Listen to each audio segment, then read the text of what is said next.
Hola, mi nombre es Silvana Saboini, yo soy psicóloga, especialista en sexología clínica y educativa y junto con la doctora Raquel Tiziani llevamos adelante esta materia lectiva desde el año 2017. Como la doctora Tiziani les explica en su clase de presentación, este año la propuesta era a que ustedes puedan acreditar esta electiva más allá de las evaluaciones teóricas con una actividad de talleres de educación sexual que iremos viendo acorde se desarrollen las circunstancias relacionadas a la pandemia por COVID-19, las posibilidades que tenemos de desarrollar esa actividad las iremos viendo, evaluando sobre la marcha. No hay manera de que lo podamos decidir de antemano según lo que teníamos previsto. Bueno, en mi caso soy, como les decía, psicóloga. Como tal, me dedico a las terapias cognitivo-comportamentales. También soy docente, además de ser tutora de las áreas de segundo año y de otra materia electiva de psicobiología y procesos psicológicos básicos. En esta facultad también soy profesora adjunta en la cátedra de psicopatología y neurofarmacología en la Facultad de Psicología de la UNR. Bueno, en la clínica me dedico a las terapias cognitivo-comportamentales y, por supuesto, a la sexología clínica. De sexología justamente es que vengo a hablarles. En esta primera unidad la idea es introducir un poco la especificidad de la sexología como disciplina dentro de la clínica. La sexología es una ciencia joven, es una ciencia incómoda de alguna manera, porque si bien hoy hablar de sexualidad es mucho más, digamos, está instalado en la sociedad el discurso respecto a las sexualidades y al erotismo, ha sido históricamente una cuestión difícil de abordar incluso para los propios profesionales de la salud, porque ha estado rodeada de mitos, de tabúes, de prejuicios. En ese sentido, nosotras consideramos que es de fundamental importancia que el profesional médico conozca,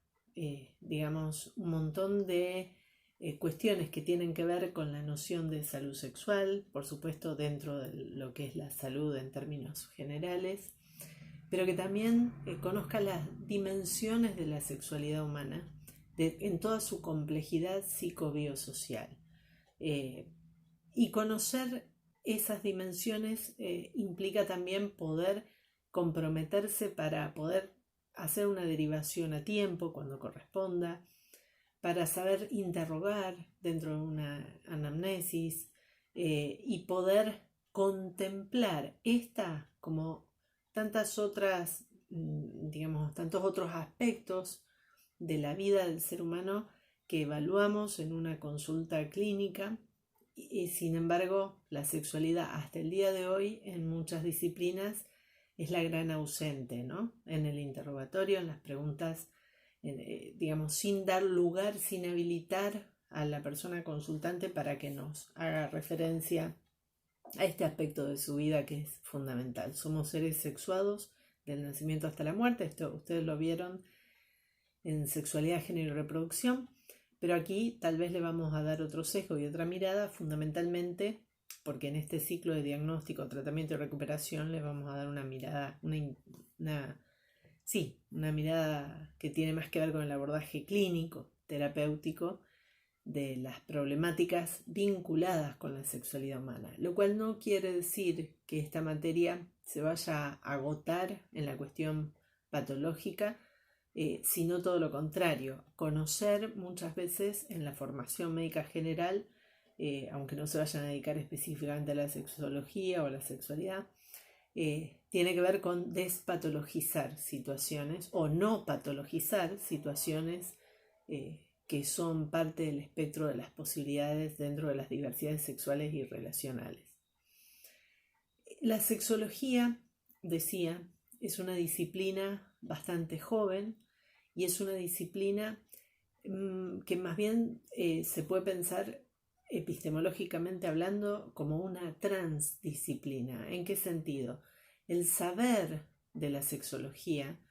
va más allá de cada una de las disciplinas de las cuales se nutre. La sexología es, digamos, aquella disciplina por la que estudia la sexualidad humana, pero que es el estudio sistematizado en relación a la sexualidad humana. Y ese estudio sistematizado, digamos, toma sus aportes, se nutre en una construcción de conocimiento cuya resultante, digamos, es más que la suma de las partes, de conocimientos o saberes disciplinares de otros campos,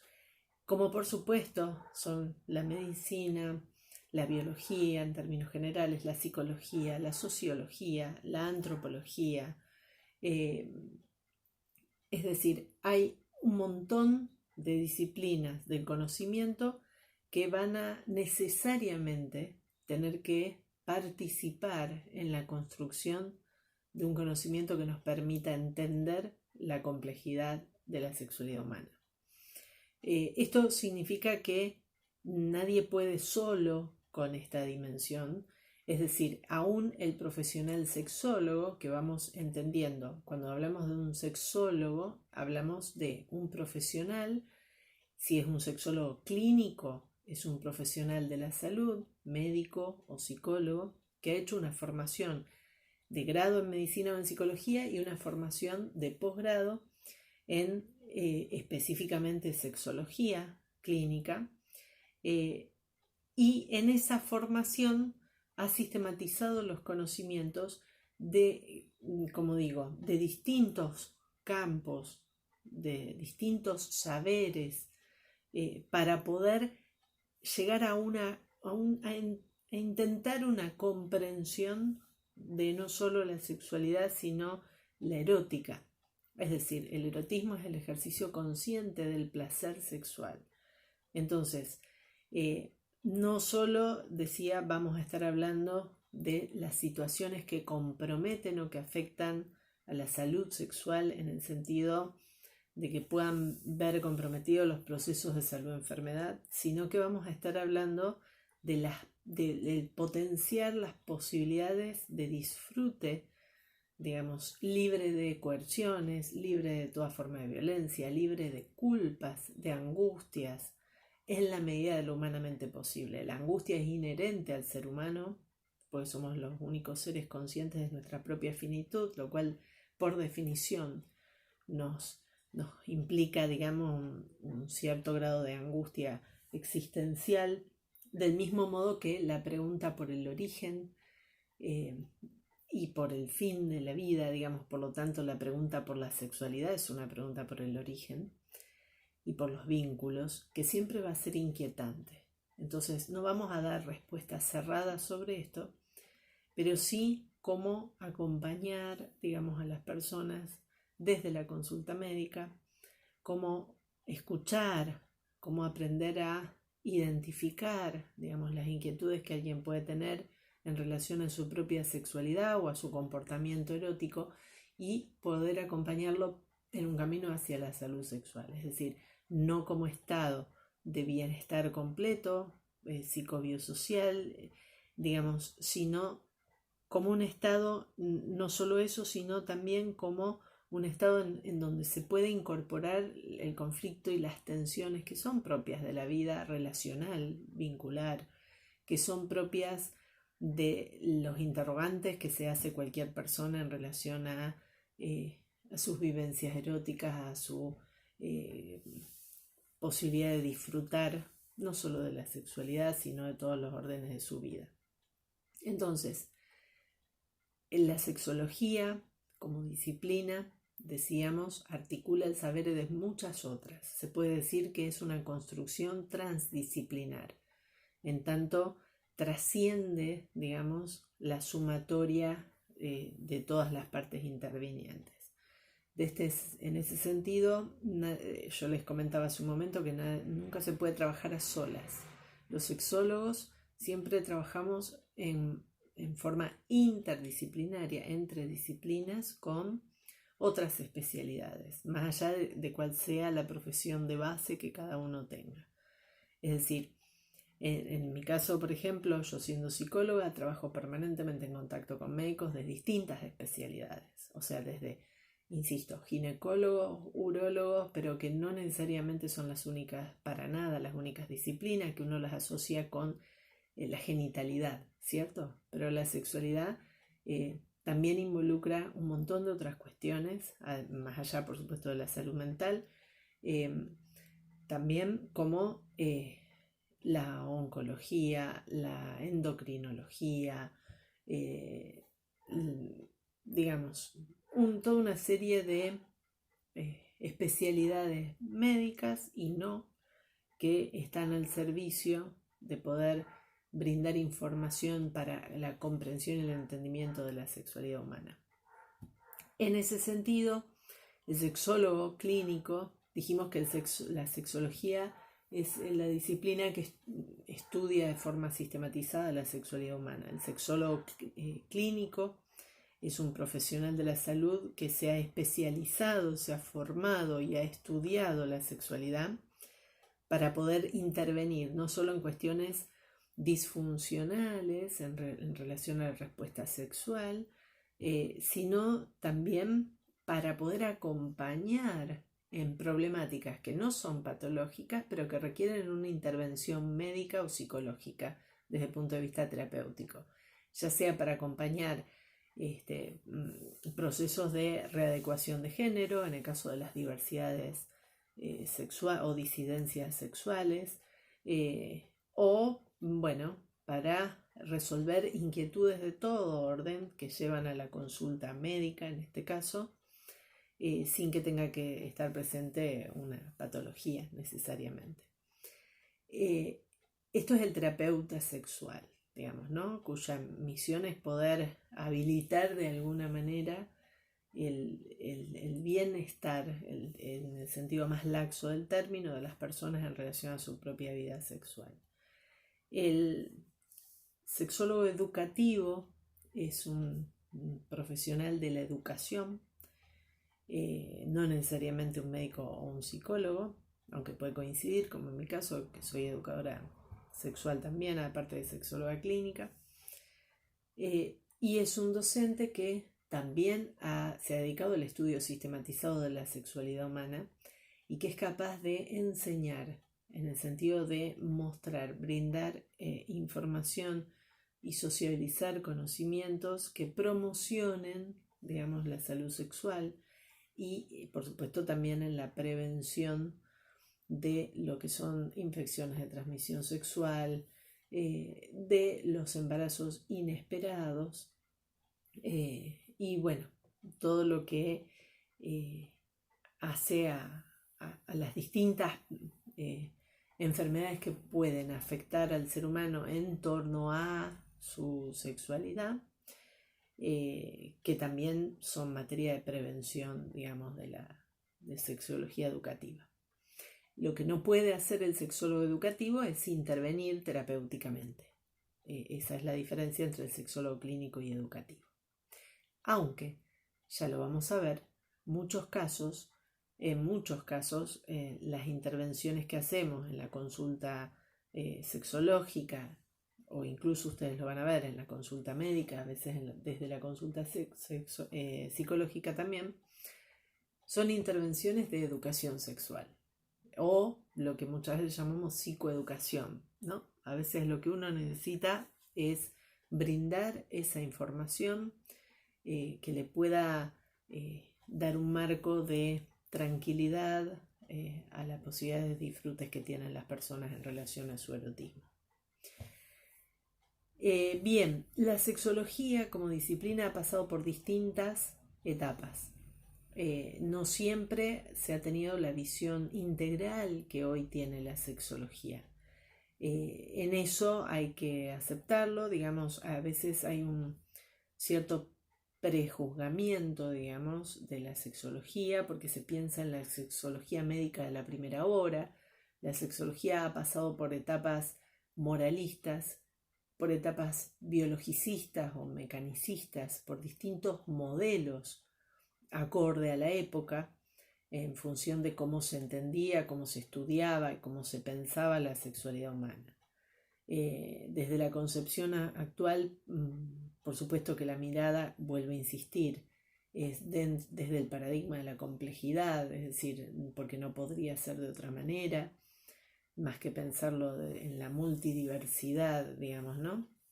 No solo disciplinar, sino en cuanto a la concepción o al enfoque y a la noción de ser humano que uno maneja hoy. Pero además de ese enfoque psico-bio sociocultural, también y de forma irrenunciable desde una perspectiva de género. Hay que asumirlo, la sexología no siempre tuvo esa perspectiva de género a lo largo de su historia, digamos, desde el siglo pasado. Algunos autores consideran que Flores Colombino, por ejemplo, que es un sexólogo muy reconocido de Latinoamérica, él plantea los inicios de la sexología en 1820 y pico, es decir, con el descubrimiento de los gametos y de... Si bien era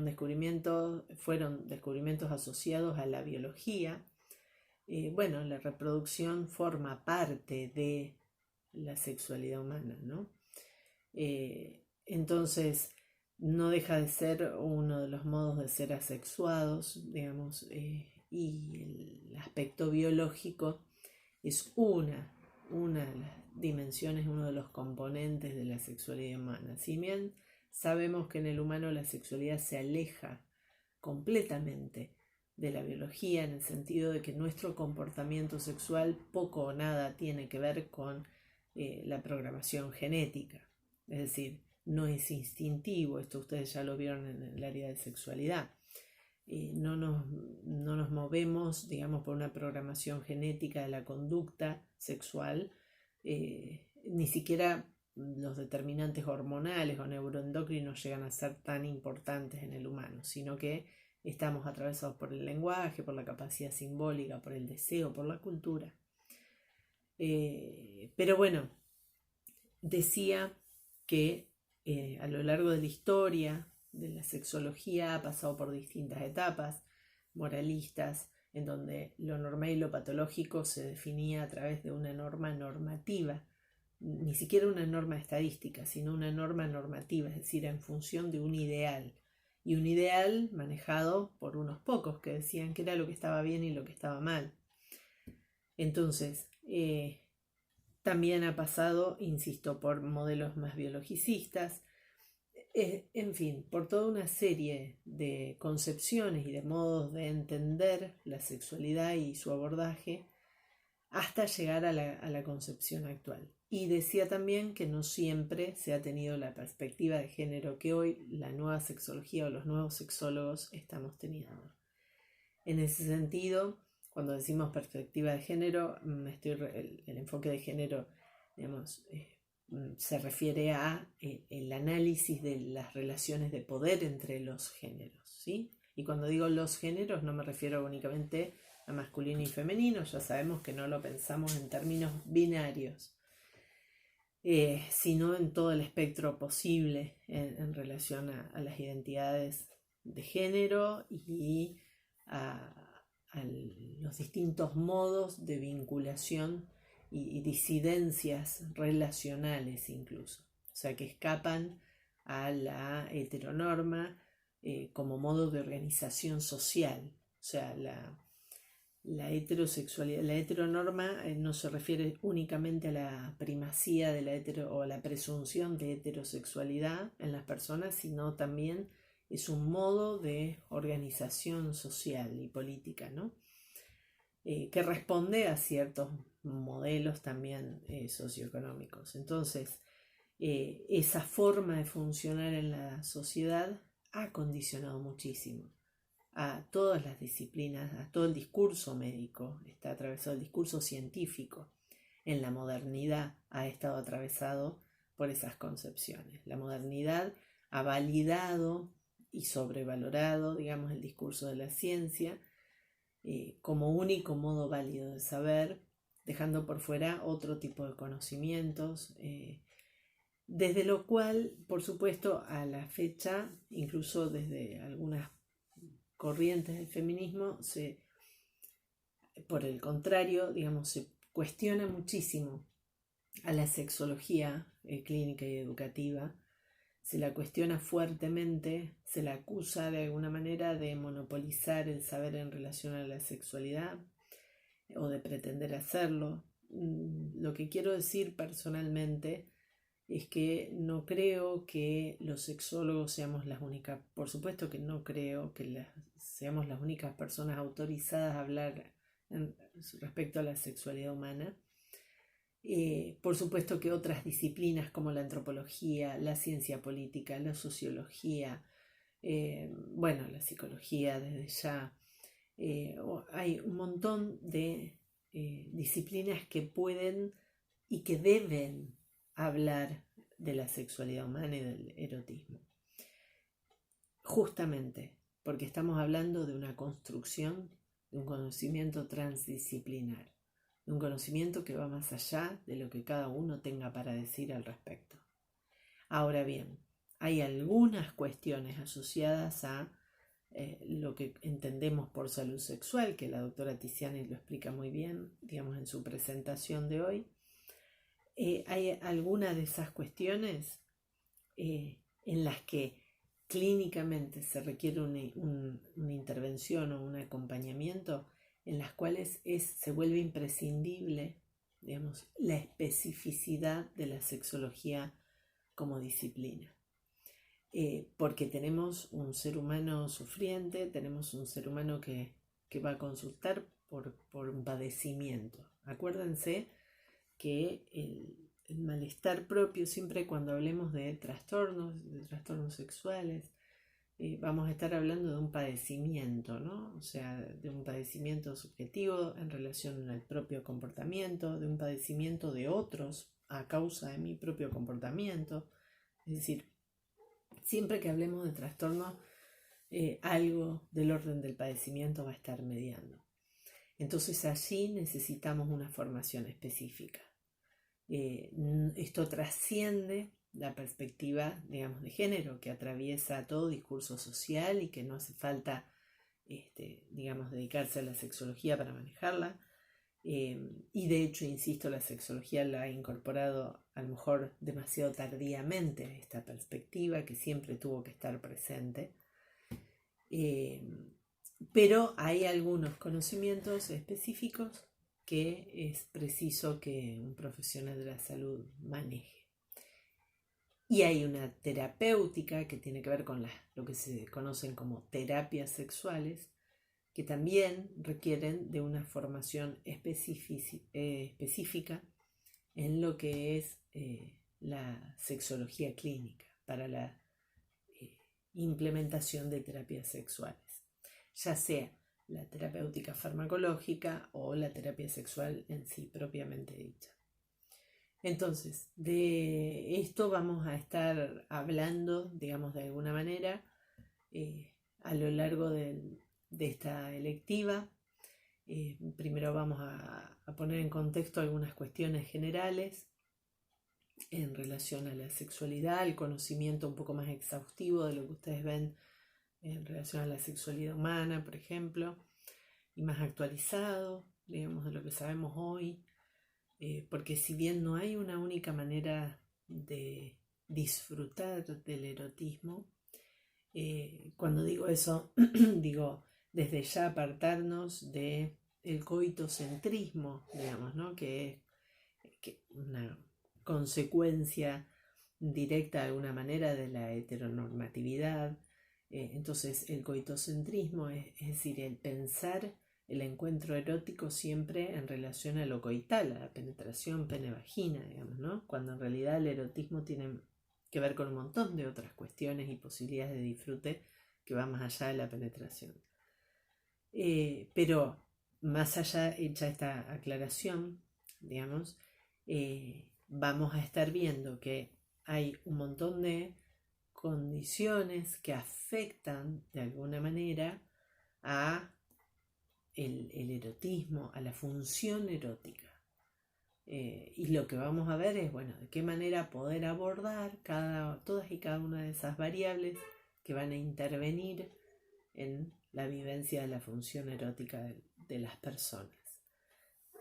Cualquiera sea su género y su orientación sexual, sus prácticas o sus modos de relacionarse, incluso no monogámicos, ¿no? O sea, cuando hablamos de disidencias relacionales, hablamos de formas no monogámicas de relación,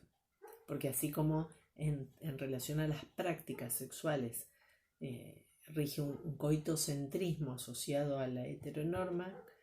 en relación a lo vincular, a los vínculos sexoafectivos, también la monogamia es social, no es natural, digamos, y la monogamia es funcional, digamos, también a un modo de organización social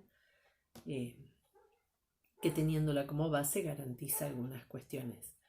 que resultan de conveniencia. Entonces, nos vamos a encontrar, ustedes se van a encontrar, aunque no se dediquen a la sexología, en la clínica, en la consulta, de cualquiera sea vuestra especialidad, se van a encontrar con personas que tienen modos de vincularse que a lo mejor escapan a esas normas, incluso a la monogamia. Entonces tienen que poder escuchar y registrar esto y preguntar esto, y no dar por sentada, digamos, ni la heterosexualidad, ni la práctica coital, ni la monogamia a la hora de conocer el universo erótico de una persona. No tener esa presunción y no mostrar un juicio de valor, ni siquiera en la expresión fisonómica, en relación a el discurso que alguien nos pueda brindar cuando se está refiriendo a su propia sexualidad. Entonces, de todas estas cuestiones vamos a estar conversando y a seguir desarrollándolo a lo largo de esta materia electiva. Van a tener a disposición el foro para consultas atemporales y vamos a ir implementando cada semana una distinta modalidad pedagógica. En este caso elegimos el video porque la primera semana de clase siempre es la más compleja para sincronizar tareas, ¿no? Para que todos entren a un mismo espacio, en un mismo momento. Entonces, para que nadie tenga problemas con la conectividad o con el acceso a la información, es que